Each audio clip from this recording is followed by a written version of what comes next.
I want to share this 2020 TRD Off-Road 4Runner with you. It has been an ongoing build at our shop from day one, and it just doesn't stop.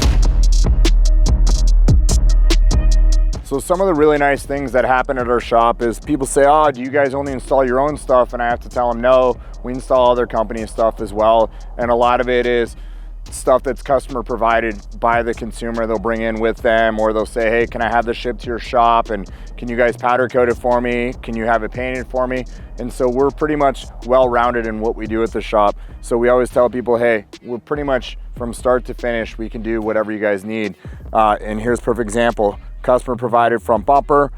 We sent it to our shop that does all of our paint work, and we had it color matched to match the front of the truck. So I see a lot of times on the internet, people be talking, Facebook, Instagram, not knowing the difference really between a rock slider and a step. They both are kind of the same, but yet different. A step will bolt on to the bottom of the rocker panel up underneath the back here, and there's usually about 6 sets of bolts up across the bottom here, actually like 4 sets of bolts that bolt them in. They do bolt to the bottom of the floor pans on these vehicles. The unfortunate thing is that if you do get them caught on something, they will pull themselves out of those bolts or bend themselves and then bend the floor that they actually mount into. With our rock sliders, they are direct bolt on directly to the frame rail. So they give flat support across the whole frame rail on the side of the vehicle. They bolt directly into bolt locations that are factory that come on the vehicle. And the nice thing is they still can be used as a step. What we try to do is we tie them in just up here in the front.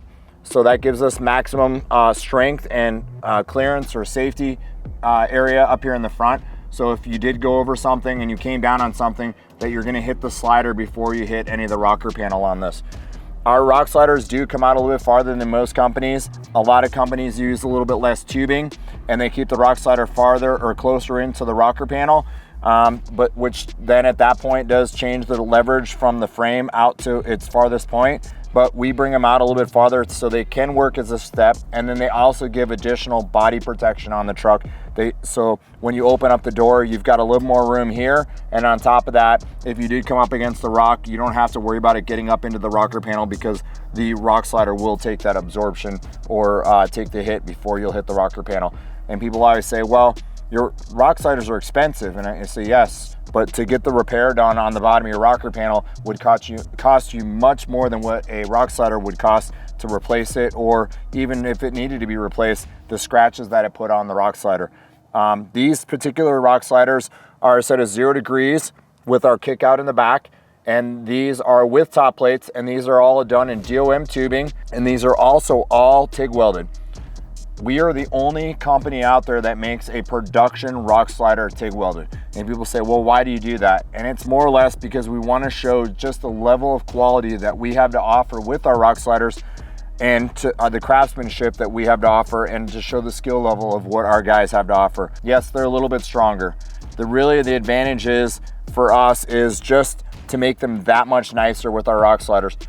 It takes a lot longer. It takes us 3 times as long to build these rock sliders as it would a set of MIG welded rock sliders. So that's why other companies don't tend to do it. Plus the skill level that's involved when you're feeding the rod, running the torch, and running the gas pedal to heat that. It's a little bit more time consuming, and it takes more skill in that level to be able to do that in a really nice manner. And so we like to offer them in the TIG weld and also in the MIG weld and in HREW tubing and also DOM. So we have plenty of options for the consumer out there to meet their needs and their price point that they're looking for. So this is our modular Westcott Designs roof rack, and we talk about all the time on how tight it fits across the top of the roof, the visor section of it. And the reason why we do that is so when the air goes over the vehicle, we're not getting any turbulence or wind up underneath the roof rack, or minimum amount up underneath the roof rack, and that will help eliminate any kind of wind noise. It drops the wind drag, helps for the gas mileage not to be such a great loss. We've tested our roof rack against the factory roof rack. Our roof rack actually with auto light bar on it gets better fuel economy than the factory roof rack that comes on the trucks on both the off-road and the TRD Pro model. It gets quite a bit better than the TRD Pro model roof rack because the turbulence and the bars and all that's involved with it. But you also look, our visors are aluminum, our side panels are aluminum, but all of our bracketry is all done in steel. We bend it on a 90 So when the bracket's on here and we put downward force on it, that breaking point or bending point is really reduced greatly. If I were to take this side panel and I made it out of aluminum and I bent the bracket underneath it, and when I put load down on it where it's already been bent, it wants to, because it has kind of a circle or a slight bend in it, and as you keep trying to bend that or push it down, it's already fatigued in that area. So what this does with our brackets keeps it from having that fatiguing or breaking point on that, and the fact that we make them out of steel makes them that much stronger. All of our hardware on our roof racks is all done in stainless steel. The washers is stainless steel, the Allen head bolts are stainless steel, and then we black oxide coat all of everything. And that's just so when you're looking at it, it looks very clean from the outside. Does it cost more money to do that? Absolutely does. But at the same time, when we build this stuff, it's not about what it ends up costing. We focus on quality from start to finish. We want someone to buy our products and not only buy them now today, we want them to buy them in the future. And we want to spread the good word that we are branded on American built in-house, and that we control what we're building for the consumers to make sure that they're getting the nicest products on the marketplace. And that is really the last 5 years of our business has been the main focus, is quality, quality, quality. It's not about the bottom line, it's about quality, quality, quality. So as you can see, this is our modular rack. So this rack is a little bit taller. We do make a low profile roof rack, which is the lowest profile roof rack on the marketplace by 1/4 inch. And we wanted to be able to say that it is the lowest profile roof rack, but also we wanted to say that it's just as strong as this roof rack is, because it uses the same design and uses the same brackets. We just offer them a low profile. This one turns into a basket, which it has the basket panels in it right now, or you can put the bars up high on this and you can make it in for a rooftop tent. The nice thing is you can climb up the ladder, you can walk on this. Each one of these bars are good for 250 pounds.